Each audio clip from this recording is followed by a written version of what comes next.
कमरिया कमरिया कमरिया काले लापालो लाप लागेलो कमरिया आहा कमरिया ओह कमरिया करे लापालो लाप लागेलो करे लापालो लाप लागेलो।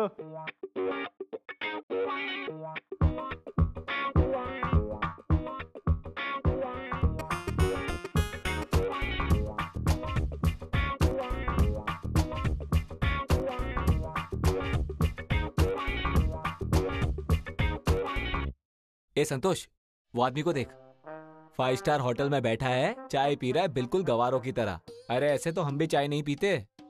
अरे भाई हम पी भी नहीं सकते, हम कुछ भी करेंगे ना वो लो स्टैंडर्ड कहलाता है। देख ये बड़े लोग हैं, ये जो भी करते हैं ना वो हाई स्टैंडर्ड होता है भाई। यही तो स्टाइल है बड़े लोगों की।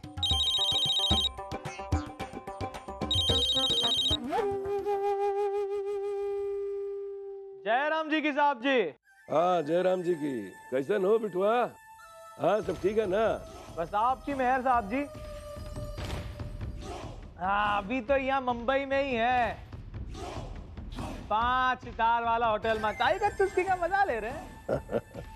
अरे भाई उस दिन आए काहे नहीं तुम? हैं क्या बात भाव? तस्वीरा ट्रेन छूटी गवा, पर आज पक्का पकड़ रहे हैं शाम की ट्रेन पटना के लिए। अरे नहीं नहीं नहीं नहीं, अभी तुम वहीं रुको, देखो काम है बहुत जरूरी, उसको निपटा के सीधा मधु श्रावणी वाले दिन आ जाना, ठीक है ना? जी साहब जी।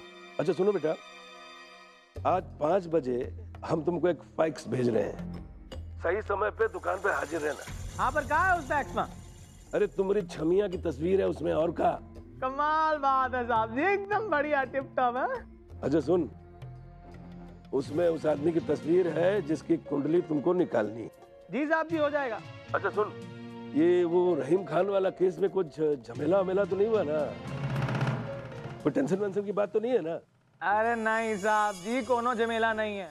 अगर झमेला होता तो हम यहाँ 5 सितार वाला होटल में थोड़ी चाय का चुस्की ले रहे होते, जेल में चक्की बीस रहे होते। हाँ टेंशन वेंशन मत लेना, हाँ जितना मर्जी आए मजे करो, लेकिन बेटा एक बात का ध्यान रहे, इस बार प्लानिंग में कोनो गड़बड़ नहीं होनी चाहिए। नहीं नहीं साहब जी, एकदम फर्स्ट क्लास रहेगा, आप बेफिक्र रहिए। हाँ और सुन, तेरी माँ तुझको याद कर रही थी, फोन वोन कर लेना उसको। हाँ साहब जी, माई से कहिएगा हम भी उन्हें बहुत याद करते हैं। जयराम जी की भाई साहब। कमरिया आहा कमरिया इका है भैया दिल।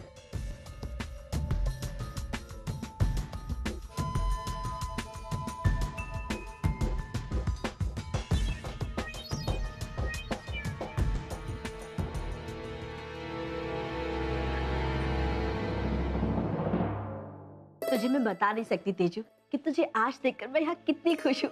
आज तो पहली बार अपनी आत्या के यहाँ आई है। अच्छा ये बता तो क्या पिएगी, चाय कॉफी या ठंडा? थैंक यू सो मच आत्या, सो स्वीट ऑफ यू। लेकिन आज मैं ना अपनी खातिरदारी करवाने नहीं आई हूँ, मुझे आपसे बहुत इंपॉर्टेंट डिस्कशन करना है। Important discussion? किस बारे में? आत्या क्या है ना कि आज मैंने उन्हें फोन पे बात करते सुना आजोबा से।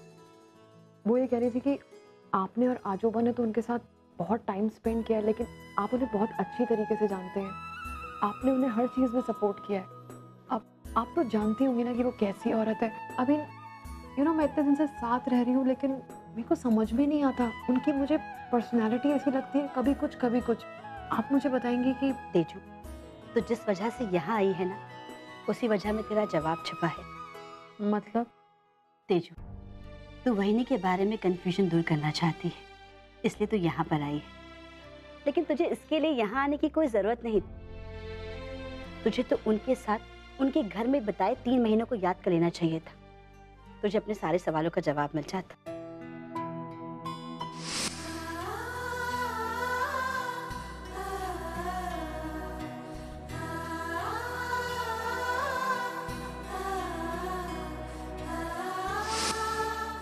तीजू तू वहीनी को समझना चाहती है ना, तो थोड़ा वक्त गुजरने दे, और प्लीज बस एक बार खुद को उनकी जगह रखकर देख सोच के इसे क्या वजह रही होगी कि वो अपनी दोनों बेटियों से 18 साल तक दूर रही। खैर, तू ये सोचे या ना सोचे, लेकिन वो तेरे बारे में जरूर सोचेगी।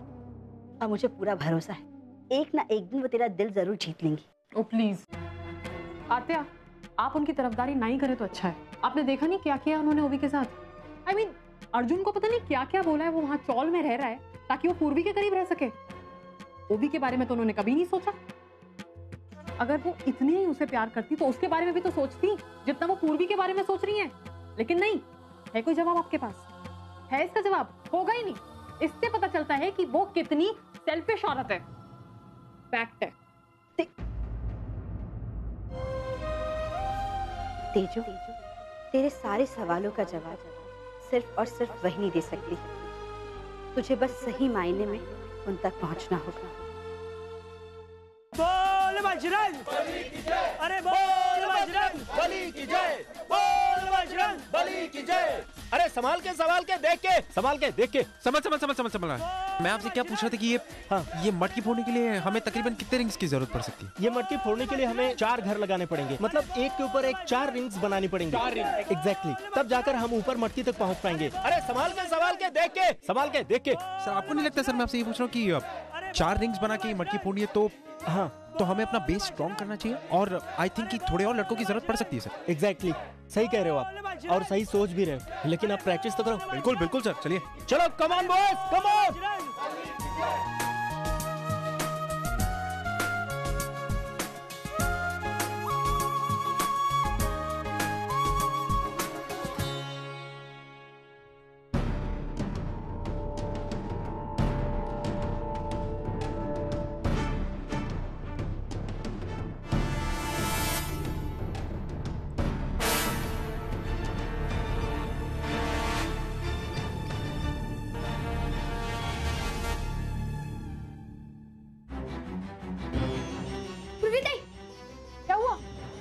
वो काम से गए। कौन काम से गया? अरे वो दही अंडी की प्रैक्टिस कर रहे थे ना, उनका पैर फिसला और हाथ पे चोट भी लग गई। किसके हाथ में चोट लगी? किसकी बात कर रहा है तू? अरे ताई, वो जो कोली नंबर 210 में रहते हैं ना, वो चाय वाले दादा, अर्जुन दादा। अरे तेजू, तू कहाँ गई थी? मैं कब से तेरा इंतजार कर रही थी। अब वो आज ही मैं बस यहीं तक ही। अरे बाप रे, फोन आया। हेलो, नमस्कार मैडम, मैं एसटी स्टूडियो से बोल रहा हूँ। हाँ, क्या मैं मिस ओवी देशमुख से बात कर सकता हूँ? एक्चुअली उनका फोन आउट ऑफ कवरेज आ रहा है, इसलिए मैंने यहाँ कॉल किया है। नहीं, अभी वो फिलहाल आराम कर रही, मतलब सो गई है। हाँ, रख देती हूँ। एक मिनट मैम, एक्चुअली उनके लिए एक बहुत बड़ा मॉडलिंग प्रोजेक्ट है, उसी सिलसिले में उनसे बात करनी थी। नहीं, आपको जो बोलना है ना मुझे बता दो, मैं उठने के बाद उसको बता दूंगी। हाँ, और फोन करवाऊंगी। बोलो। एक्चुअली हम एक इंटरनेशनल प्रोडक्ट लॉन्च कर रहे हैं। हाँ, जिसके लिए हमें एक इंटरनेशनल मॉडल चाहिए। हाँ, और लकीली ओवी मैम यहाँ हैं तो। बोलो ना मैम, लेकिन फोटोशूट आज ही है, तो इफ शी इज इंटरेस्टेड तो उन्हें यहाँ आकर कॉन्ट्रैक्ट साइन करना पड़ेगा। तो मैम आप प्लीज एड्रेस नोट कर लीजिए। हाँ, 1 मिनट है, 1 मिनट। हाँ, बोलो। ST studio, MG road. NG road? No ma'am, NG road नहीं, MG रोड। हाँ, वही तो, NG रोड। अच्छा खैर छोड़िए, हमारा स्टूडियो MG रोड पर ही है। हो, MG रोड ऐसा बोलो ना। कब से आप ND बता रहे, NG बता रहे, सुनाई देता नहीं मुझे बराबर। हाँ, MG रोड। और हाँ मैम, एक और बात। हाँ, बोलो। उनको कहिएगा कि फोटोशूट आज 3 बजे है। वो जब जग जाएगी ना तो मैं उसको बता देती हूँ और भेज देती हूँ। हाँ,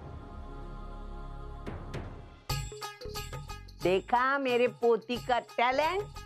कनाडा तो कनाडा, इंडिया में भी लोग उसके साथ काम करना चाहते। अगर वो भी एक काम ले लेगी ना तो बहुत अच्छा हो जाएगा, फ्रेश हो जाएगी। उसके सर पे जो टेंशन है अर्जुन का वो निकल जाएगा। अरे नाम लिया बच्ची का और आ गई। क्या हुआ जी? अरे मॉडल प्रोजेक्ट है, अभी अभी फोन आया था। हाँ, ये देख, ये एड्रेस है। अभी तुझे दोपहर में जाना है फोटोशूट के लिए, लेना एड्रेस। आजी, मुझे कहीं नहीं जाना है। इनफैक्ट मुझे अभी कोई भी काम नहीं करना है। ओवी, आर यू मैड? ओवी, मॉडलिंग तेरा पैशन था, इसके लिए तूने बाबा से झगड़ा किया था, याद है तुझे? अब जब काम खुद चल के घर पे आ रहा है तू मना कर रही है, और वो भी उस इंसान के लिए जिसे तेरी बिल्कुल भी परवाह नहीं है। तीजू, तू अर्जुन के अगेंस्ट क्यों बोल रही है? क्यों ना बोलूं मैं? वो वहां पे अपने आप को प्रूव कर रहा है, अपनी जिंदगी बदल रहा है, और तू अपनी जिंदगी बर्बाद कर रही है उसके चक्कर में। तीजू, तू जानती है मैं अर्जुन से प्यार करती हूँ, वो मेरे लिए कितना इम्पोर्टेंट है, फिर क्यों कह रही है ये सब? वो भी मैं जानती हूँ, और तुझे पता है मैंने आज तक तेरी फीलिंग्स उसके लिए कभी भी हमेशा अप्रिशिएट किया है मैंने तुझे, लेकिन अब नॉट एनी मोर। और तू तो ये सब जानती है, तो फिर जानते हुए भी तू ऐसा कैसे कर सकती है? देखो, मुझे अभी कोई काम नहीं करना है, दैट्स इट, खत्म बात। मैं आई तो ही संभाल। ओवी बिल्कुल सही कह रही है।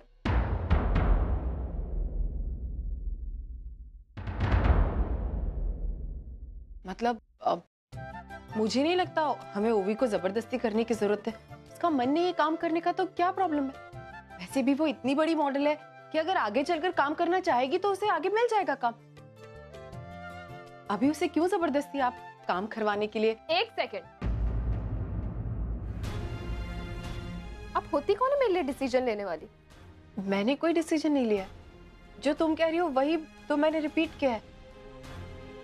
और वैसे भी ओवी, मैं कौन होती हूँ तुम्हारे बारे में डिसीजन लेने वाली?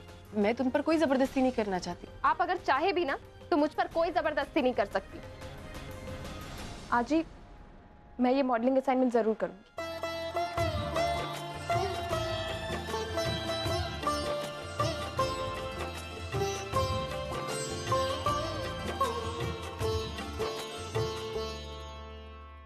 वही, आप भी ना कमाल हैं। आपने ये सब जानबूझकर किया ना? हाँ सुंदरी, अब मैं अपनी बेटियों को बहुत अच्छे से पहचानने लगी। मैं जानती हूँ कि वो मुझसे कितनी नफरत करती हैं, इसलिए वो कभी मेरी हाँ में हाँ मिलाएंगी नहीं। अगर मैं कहूंगी पूरब तो वो कहेंगी पश्चिम। इसीलिए मैंने जो कुछ भी किया जानबूझ के किया, क्योंकि मैं जानती थी अगर मैं ओवी को वही करने को कहूंगी तो ओवी कभी नहीं करेगी। और वैसे ही हुआ। आई सही कहती, उसका ध्यान कहीं और लगाना बहुत जरूरी है, वरना वो अर्जुन के चक्कर में। इसलिए अच्छा है अगर वो अपना मॉडलिंग करती है तो वो ज्यादा खुश रहेगी।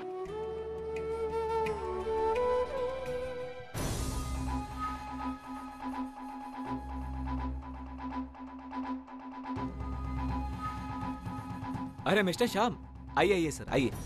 आपका 2 नंबर कैबिन बिल्कुल खाली है, आपके अलावा किसी को नहीं देता।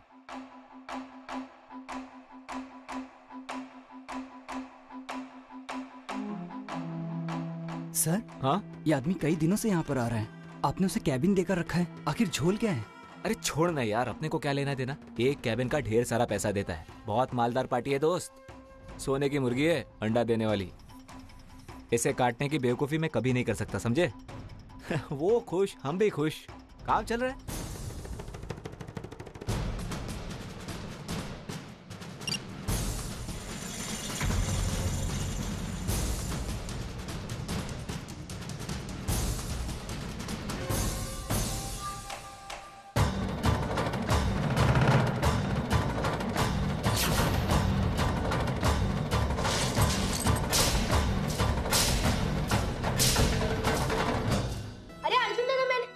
मैंने आपसे कहा था ना, ठीक हो जाएगा।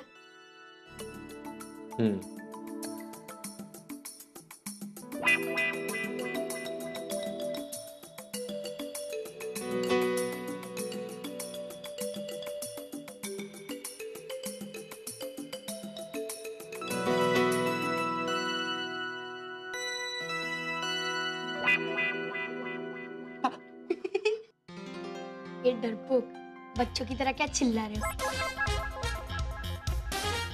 बताऊं मैं? अर्जुन सर, ऑफिस में डील्स क्रैक करना, इतने लंबे लंबे लेक्चर्स देना बहुत इजी है ना, लेकिन यहाँ ना सीन थोड़ा सा डिफरेंट है। यहाँ पर इतनी ऊंचाई से दही हांडी फोड़ना हर किसी के बस की बात नहीं है। क्या ऑफिस, लेक्चर, डील?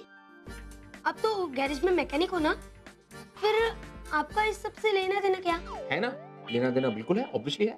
देखो अब मैं गैराज में काम करता हूँ। हाँ करेक्ट। तो अगर गाड़ी बनाने कोई आता है तो उसकी गाड़ी बना के देना मतलब डील क्रैक। और फिर उसके बाद उसे समझाना कि गाड़ी में प्रॉब्लम क्या थी। तो लेक्चर्स। करेक्ट बोला? हाँ। Very good. अच्छा चूरन, हमारे 2 चाय लेके आ। हाँ बिस्कुट लाओ। चल आके जा।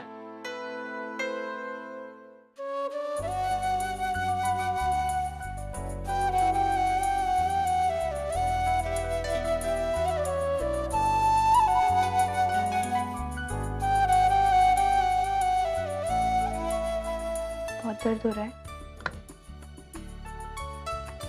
इस दही हांडी के चक्कर में इतनी चोट लगा ली, अब काम कैसे करोगे? क्योंकि इस वक्त मुझे चोट की चिंता नहीं, मेरा सारा का सारा ध्यान मेरी मंजिल पर है। तुम्हारी आई ने जन्माष्टमी तक का टाइम दिया था। बहुत ही जल्द सारे पैसे कमाऊंगा,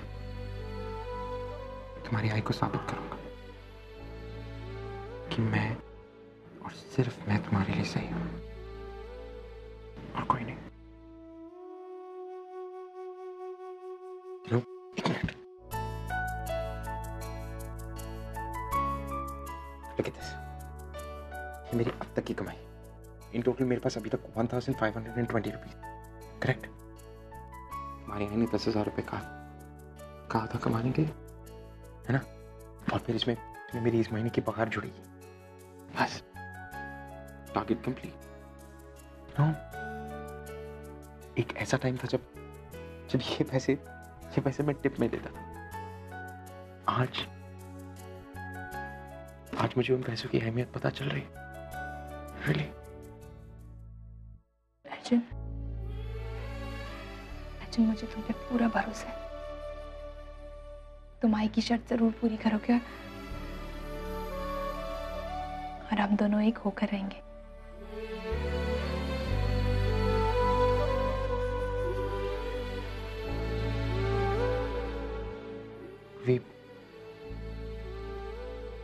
आई की शर्त पूरी करना एक बात है, उसके बाद भी पता नहीं कि वो हमें अपनाएंगे कि नहीं। जस्ट होप कि वो हमें समझ जाए। ऐसा ही होगा, है ना? ऐसा होना चाहिए।